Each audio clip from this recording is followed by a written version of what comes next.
Activists who keep track of the bad actors in the guardianship system say that they have been waiting a long time to see this particular woman convicted. In fact, when you talk about corrupt guardians here in Florida, the woman that you're about to meet, they say, is one of the worst. Tell me your full name, please. Traci Renee Hudson.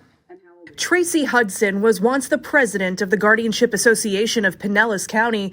Now she's a prisoner, sentenced to 8.5 years behind bars for exploiting the elderly and disabled. Hudson made her living managing the money and medical decisions of 45 wards. But court records reveal she took much more than the hourly fees she was entitled to. Given control of all of her ward's property and bank accounts, she stole from them and tried to cover her tracks. Investigators say she stole guns and jewelry, tampered with documents, and falsified inventory lists.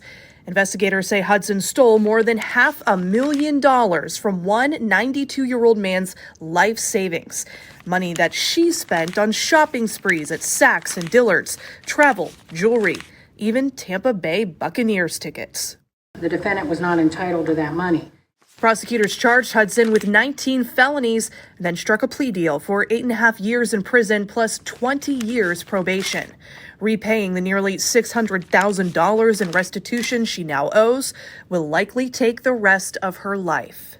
Traci Hudson, you not only stole their meager possessions and savings, but also their dignity, causing them inexplicable agony and sadness in their final years.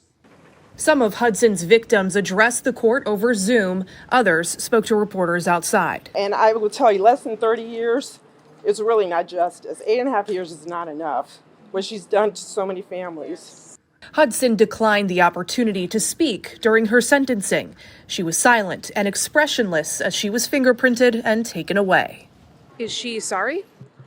She's very sorry for the situation that she's in.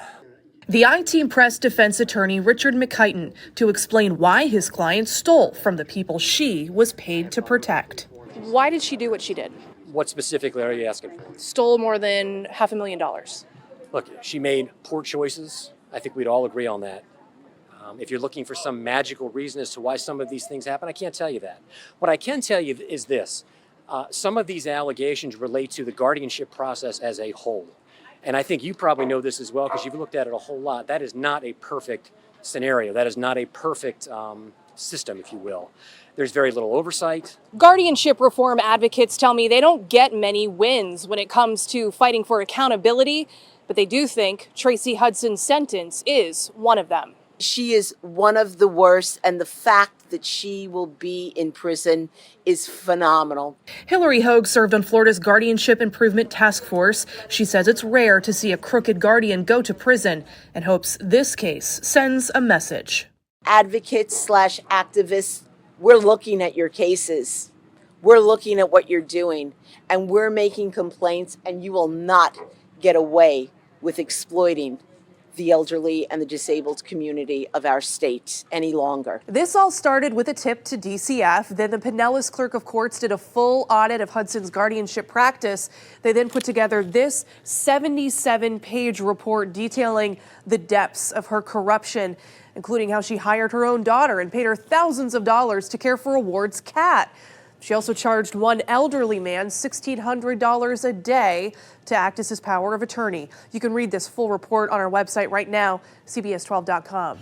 We see Florida's really never had this happen before. Some areas across the state now worried about their water supplies. According to the state, the fresh water drinking supply may not be able to keep up with our population explosion.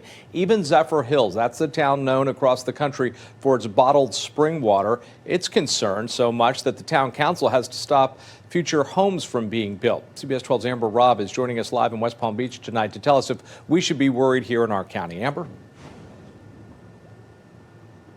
Jim, just last year, about 319,000 people moved to the Sunshine State, and the influx of people is causing problems for some cities.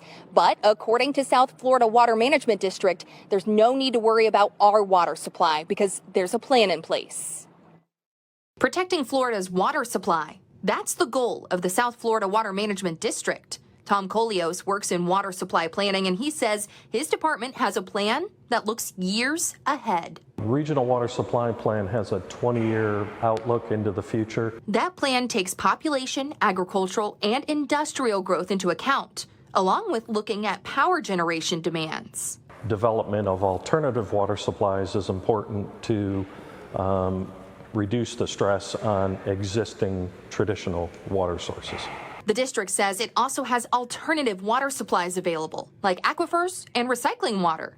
But they also designate a certain amount of water to each area. A water supply plan kind of looks big picture, but we do develop a per capita use rate for each utility service area and the population contained within those service areas. There are things everyone can do to help conserve water, like installing more efficient appliances like washing machines and dishwashers, but also being more conscious about your usage. Wait for the dishwasher to be full before you run it. Do a full load of laundry, not a partial load. The district says the #1 water waste for households is landscape irrigation. But the district does say that cities have ordinances that allow them to limit water usage if it's needed. But for now, we're all good.